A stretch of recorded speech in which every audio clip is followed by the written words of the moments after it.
Irineu de Lyon, ele diz assim: aquilo que Deus prometeu aos pais, ele cumpriu não apenas neles, mas também em seus descendentes, porque Deus faz promessas a toda a linhagem, não somente aos indivíduos que as ouviram. Tem Orígenes também, chamou de geração não somente aqueles que estavam vivos naquele tempo, e etc. Agora eu quero provar sem opiniões, vamos provar dentro dos textos bíblicos. É óbvio, pessoal, na exegese hermenêutica, que tem muito professor aí, né? Olha, exegese hermenêutica, né? Sou exegeta, etc e tal. Só que para a Bíblia, que é um livro cultural, somente exegese hermenêutica, pessoal, não vai resolver o problema. Entendeu? Porque a gente não pode negar a questão da cultura. Você não vai entender a Bíblia só fazendo exegese hermenêutica. Você só faz exegese hermenêutica na Bíblia, você joga ela fora. Porque, por exemplo, os tempos verbais, tem coisa ali que tempo verbal tá pro povo, mas culturalmente falando não serve só para aqueles presentes. Então quem ignora isso se perde na interpretação bíblica.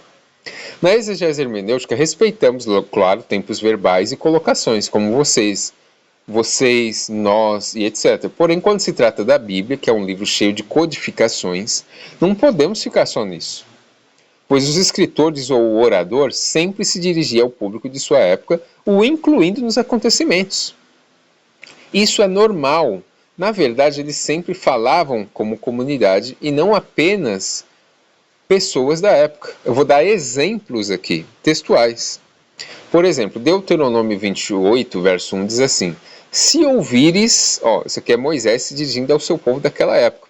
Se ouvires atentamente a voz do Senhor teu Deus, tendo cuidado de guardar todos os seus mandamentos que eu hoje te ordeno, o Senhor teu Deus te exaltará sobre todas as nações da terra. Observem que o orador fala com o povo de sua época, correto? Agora o verso 25 de Deuteronômio 28. O Senhor fará que sejas ferido diante dos teus inimigos. Por um caminho sairás contra eles, e por 7 caminhos fugirás deles, e serás espetáculo horrendo a todos os reinos da terra. Verso 36, o Senhor te levará a ti e a teu rei, que tiveres posto sobre ti, a uma nação que não conheceste, nem tu, nem teus pais. Está falando com eles ali. E ali servirás a outros deuses, ao pau e à pedra. Pessoal, isso aqui a geração de Moisés não viu. Apenas no cativeiro assírio, babilônico e os demais, que isso aconteceria muito depois. Outra observação aqui, o povo daquela época não tinha rei. O primeiro rei de Israel foi Saul. E Moisés está falando com o povo daquela época como se fosse acontecer com eles. Isso é normal. Isso se chama expressão corporativa. Ou seja, eu estou mostrando textualmente aqui isso. É normal, porque tem muito preterista que fala, olha só, Jesus falou somente com os apóstolos, vós vereis, vós isso, vós aquilo. Mas isso, pessoal, é comum. Todo profeta faz isso. Aí eu pergunto, tinha rei na época de Moisés? Por que Moisés fala aqui, o Senhor levará a ti e a teu rei? Que rei eles tinham ali? Não tinha rei. Então isso aqui ele está falando com a comunidade israelita, não necessariamente somente aquela geração, e sim o corpo, a comunidade. Correto? E virás a ser por pasmo, provérbio e ludíbrio entre todos os povos a que o Senhor te levar. Cativeiro, o pessoal só vai sofrer muito depois. Aquela geração não viu nada disso. Aquela geração não viu o cativeiro. Logo, o orador fala para a comunidade, assim como o Novo Testamento se dirige à igreja. E não apenas pessoas de sua época. Outro exemplo, Daniel 9:11. Daniel 9:11 diz assim: sim, todo Israel transgrediu a tua lei, desviando-se para não obedecer a tua voz. Por isso a maldição e o juramento que estão escritos na lei de Moisés, servo de Deus, se derramaram sobre nós, porque pecamos contra ele. Isso daqui já é praticamente 1 milênio depois. E aqui o escritor ele está atribuindo o oráculo de Moisés na época dele. Que oráculo era esse que Daniel está falando? Esse daqui, Levítico 26, verso 33.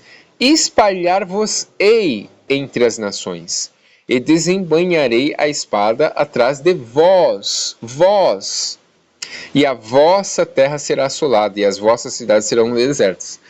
Pessoal, o pessoal nem sequer estava na terra ainda. E ele está falando que espalhar-vos-ei. Eu pergunto, a geração de Moisés viu isso? Moisés foi falso profeta, então? Tá vendo como só a exegese hermenêutica não é válida para interpretar a Bíblia? Moisés está se dirigindo à comunidade. Isso serve de geração para geração. O próprio Daniel, ele atribui esse oráculo, cheio de expressões verbais presentes para o público de Moisés, para a época dele, que é praticamente um milênio depois. Então isso é comum, não adianta, né, vir um professor, exegese hermenêutica, só isso não adianta. Exegese e hermenêutica são um dos atributos para se interpretar os textos bíblicos, mas não são os únicos. Se eu fizer só isso, eu jogo toda ela fora. Isso faz parte da cultura judaica. Não adianta você fazer exegese e hermenêutica e ignorar a forma cultural da expressão com que esses homens falavam. Entendeu?